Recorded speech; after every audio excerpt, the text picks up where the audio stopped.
Medzinárodná stupnica lavínového nebezpečenstva má 5 stupňov, pričom 5. znamená najväčšiu hrozbu lavín. Pri 4. stupni je uvoľnenie lavín možné už pri malom dodatočnom zaťažení svahu.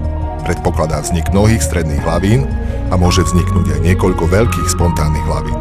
To znamená bez pričinenia človeka alebo zvieraťa. V sobotu 14. januára ešte ráno sme vyhlásili pre západné Tatry, a teda aj pre Žiarsku dolinu 3. stupeň. To je zvýšené lavínové nebezpečenstvo, ale v priebehu dňa stále snežilo a za poslednú periódu sneženia, to boli 3 dní, napadlo viac ako 80 cm snehu, fúkal veľmi silný vietor a boli nízke teploty, čo spôsobilo, že vzniklo veľké lavínové nebezpečenstvo, to je 4. stupeň. Keď je 4. stupeň lavínového nebezpečenstva, uzatvárame Žiarsku dolinu kvôli tomu, aby bola evakuovaná chata, aby ľudia nevošli do tých obrovských lavínami ohrozených území pod Žiarskou chatou. Žiarská chata ako taká je relatívne v bezpečí, ale 2 km pod chatou je veľká pravdepodobnosť zásahu lavínou a takisto nad chatou. Čiže už sú ohrození aj tí ľudia, ktorí na tú chatu idú. Kadiaľ inokedy prejdú stovky ľudí, je dnes úplne pusto. Dolinu zalialo zvláštne ticho a okolité kopce zahaľujú sivé mračná už niekoľko dní. Podobne tomu bolo aj 24. marca v roku 2009. Vplyvom silného sneženia sa nahromadený sneh neudržal na svahoch a v krátkom čase spadlo do doliny 8 veľkých prachových lavín. Nános snehu dlhý viac ako 1 kilometr sa následne topil 2 roky. Lavíny tohto druhu nie sú nebezpečné len množstvom snehu, ale aj svojou obrovskou rýchlosťou. Tá môže byť aj cez 250 km za hodinu. Padajú potichu, bez výstrach. Tlaková vlna takýchto lavín dokáže rozbíjať okná, lámať stromy, ničiť budovy.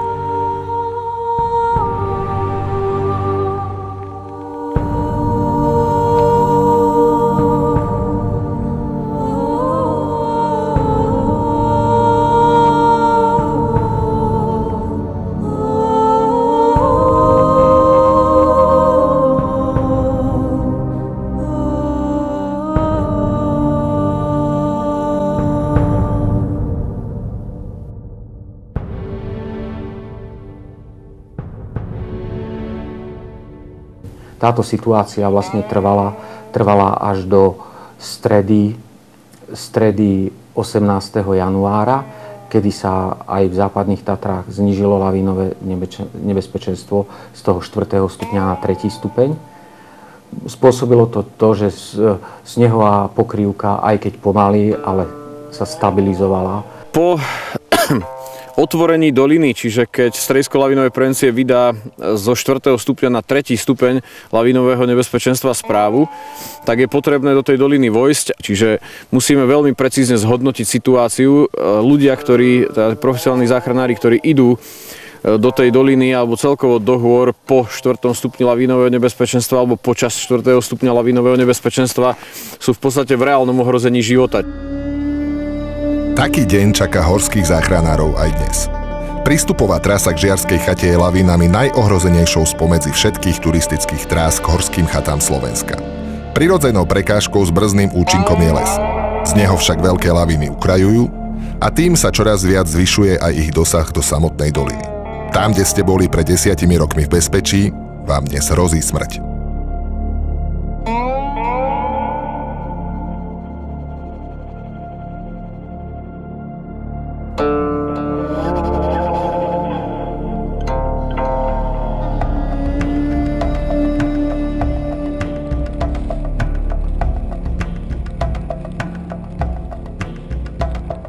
Počas 4. a vyššieho stupňa lavínového nebezpečenstva sa do dolín teda neodporúčame chodiť nikomu a aj my napríklad s kútrom, prípadne s iným snežným vozidlom vchádzame do doliny len v pásme lesa. Nejdeme vyššie, hlavne do tých miest, kde tie lavíny môžu spadnúť, pretože diaľkovým prenosom pnutia v snehovej pokrývke sa dá lavína otrhnúť aj z úpätia kopca. Čiže vy môžete aktivovať lavínu nejakým väčším otrasom, väčším zaťažením aj priamo z doliny, vôbec nemusíte sa nachádzať v otrhovom pásme.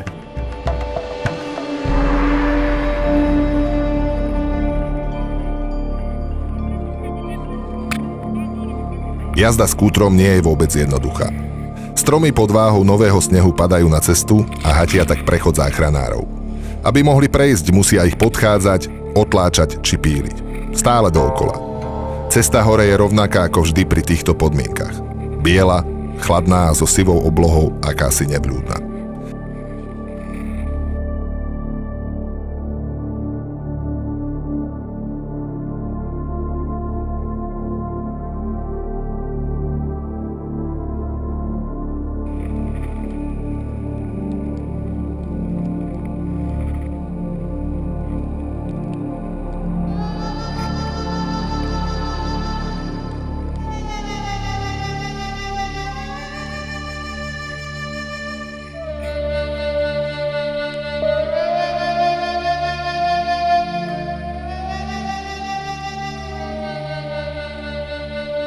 Hranica lavínového terénu je vzdialená len pár metrov. Jazda so snežným skútrom by bola ďalej pre množstvo snehu iba trápením a zbytočným riskovaním. Preto sa vracia. Odtiaľto je každý ďalší krok nebezpečný. A hoci sa vždy hľadajú najbezpečnejšie línie, tu je to 50/50.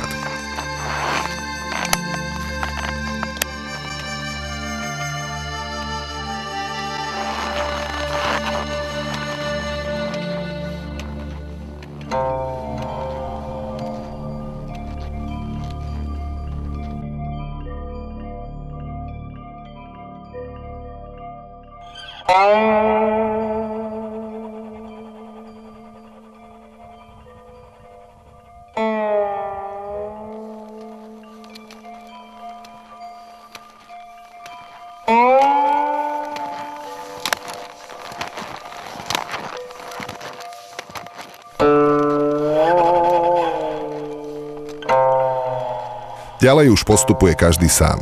Sám so svojimi myšlienkami, rešpektom, strachom. Robí sa to práve pre prípad, ak by lavína skutočne spadla. Zvyšuje sa tým šanca, že by so sebou nezmietla všetkých a aspoň jeden zo záchranárov by zostal nezasiahnutý a mohol pomôcť ostatným. Pokiaľ by sa ale uvoľnilo rovnaké množstvo veľkých lavín ako v roku 2009, znamenalo by to aj napriek všetkým bezpečnostným opatreniam koniec pre všetkých.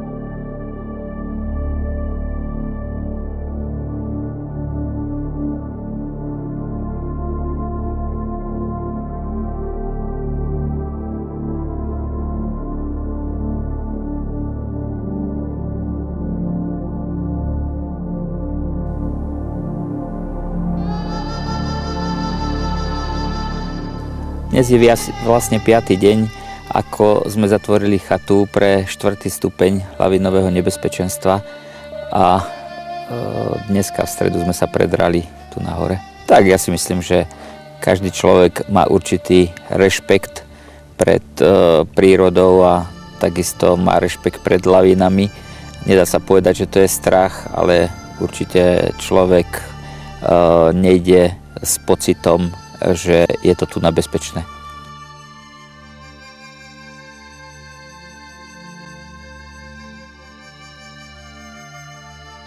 Keď sa už zdá, že nešok pre záchranárov končí, prichádza žiadosť o pomoc pri lavínovom nešťastí v Nízkych Tatrách.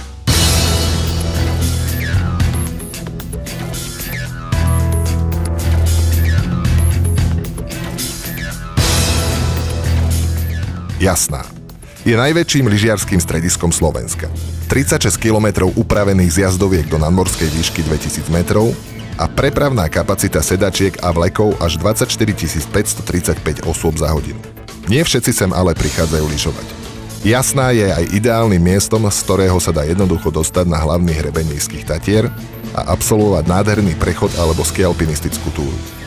Lenže dnes je počasie úplne iné. Skupina českých turistov v nízkej viditeľnosti prešla za ochranné zátarasy a tam sa za posledné dni vplyvom vetra uložilo nebezpečné množstvo snehu do nestabilných snežných prevejov.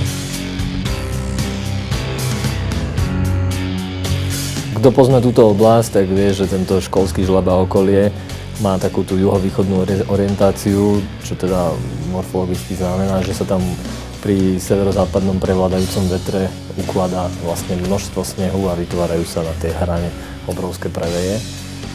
To sú až niekoľkometrové preveje a stáva sa to, že niekedy to niekto utrhne. Vlastne, že sa to zaťaží, padne to, utrhne sa to. Turista sa svojim kamarátom stráca v hmle spolu s obrovskou masou tečúceho snehu. Okamžite sa ho pokúšajú nájsť a pomôcť mu, ale otrhajú ďalšiu lavínu. Následne žiadajú o pomoc horskú záchrannú službu. Do akcie sú okamžite nasadení všetci dostupní záchranári a aj vrtuľník leteckej záchrannej služby z Popradu, ktorý berie na palubu aj záchranára s lavínovým psom a mieria na miesto nešťastia. Akciu komplikuje nízka viditeľnosť. Tá bráni záchranárom vo vrtuľníku dostať sa so psom až k miestu nešťastia. Každou minútou sa šance prežiť znižujú, veď po 30 minútach od zasypania je len 26% šanca na prežitie.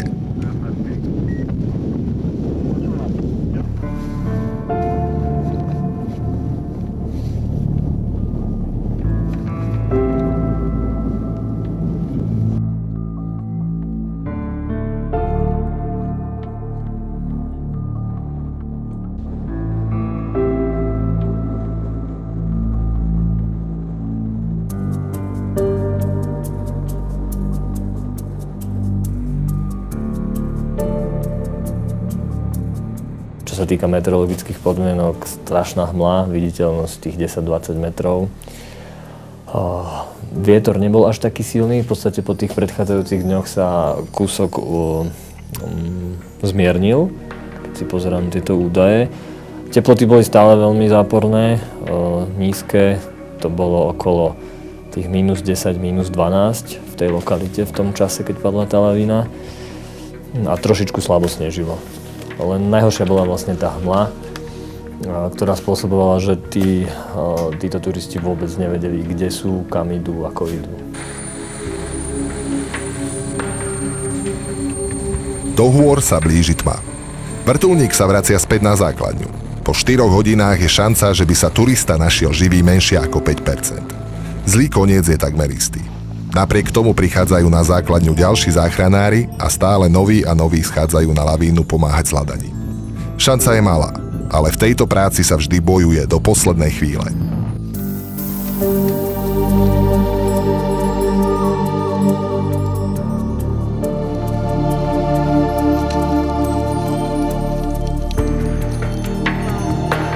No, jak sme schádzali dole jedným tým žlabom, kde bol taký ten pravej najmenší, čiže to riziko bolo najmenšie.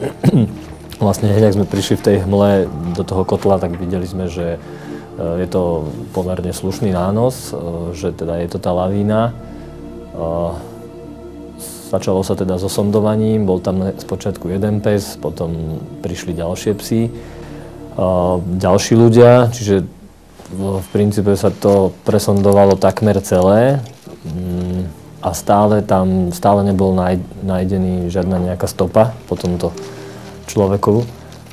Tak potom ešte tak na záver išli dvaja kolegovia ešte pozrieť tie okolité žlaby a vlastne tam už nadviazali kontakt s týmto strateným, teda nie zasypaným, ale strateným. Ľudia, ktorí išli teda na ten chopok, boli, nedá sa povedať asi, že neskúsení, skôr nevedomí v tom, že vôbec nevedeli, že po tej ľavej strane, ako vystupujú, je žlab a môžu do ňoho vlastne spadnúť. Čiže tým, že bolo zlé počasie, tak odbočili od trasy smerom vľavo a otrhol pravej človek a spadol vlastne so snehom a vlastne spustil lavínu, ktorá ho nezasypala, ale vlastne ho vyhodila na povrch a dostal sa vlastne až dole do lukového kotla.